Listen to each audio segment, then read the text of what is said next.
How do you avoid, let's take your thesis then and accept it now. I'm going to be selfish. You know what I'm going to do?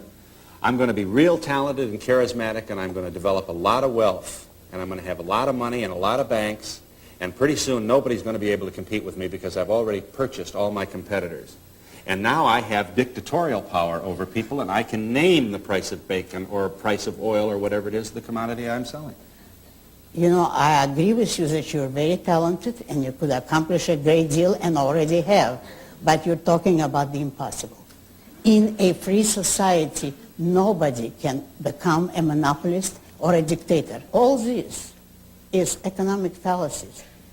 To begin with, nobody in a free society, now we're talking about a free market in which the government doesn't interfere, nobody can become a monopolist. All monopolies are created by a special privilege for government. It's only by an act of government that you can keep competitors out of your field. Therefore, you couldn't become that kind of monopoly. The power you hold as an industrialist is not the power to use force. It's the power of producing something of value. That people want.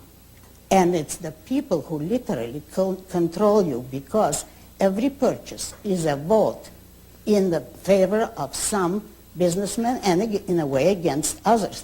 It's the public who decides what they want to buy and what they pass up.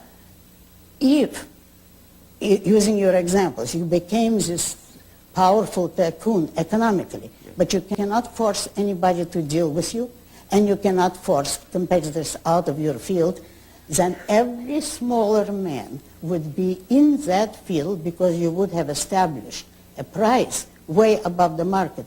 You might last a month, if that. The government's proper function is only to protect your rights, and that means to protect men from those who initiate force. So the government protects the peace, internal peace, that means the policemen. The government runs the Army and Navy, protection from outside forces, and law court, so that citizens who disagree can settle their disputes peacefully. That's the only functions of government. All right. So you like an individual who stands up, man or woman, does what he, she wants to do. You have literally liberated millions of people around the world by merely saying to them in your novels, you want to do it? Do it. That's exactly, that's true. And if I help them, I'm delighted.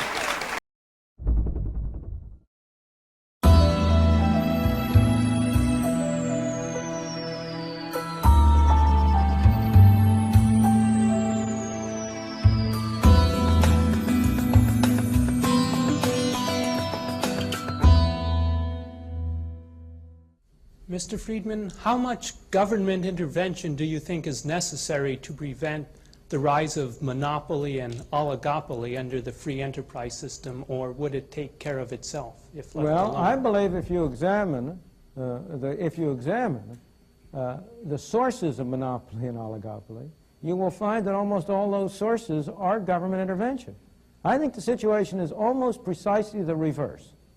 Let me put it in a very simple way. Suppose I were to ask this audience my favorite question along these lines.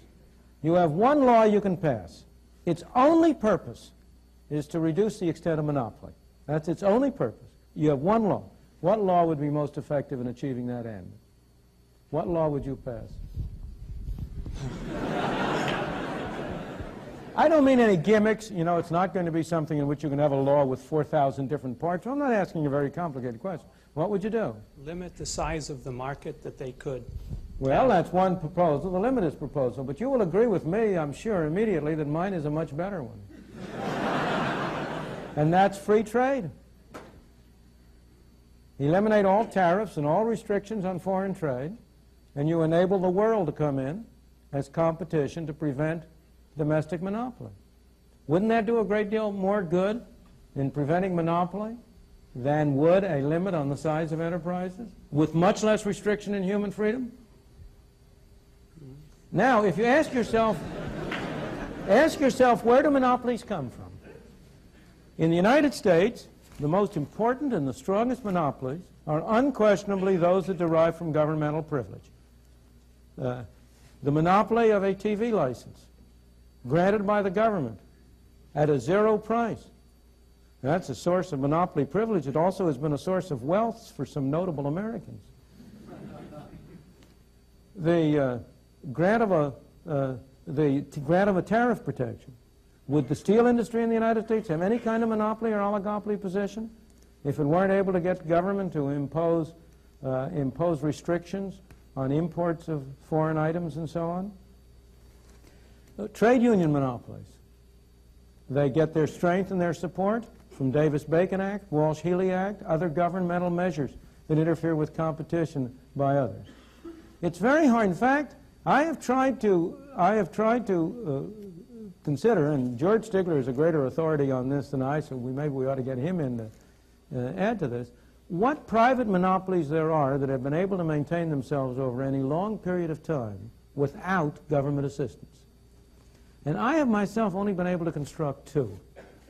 One is an international one, the De Beers Diamond monopoly. It really is I don't understand it. Maybe George can tell us the answer.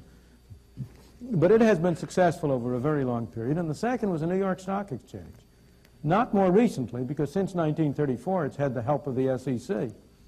But before 1934, from about the Civil War to 1934, so far as I know, it had no government support, and yet it did maintain an effective monopoly.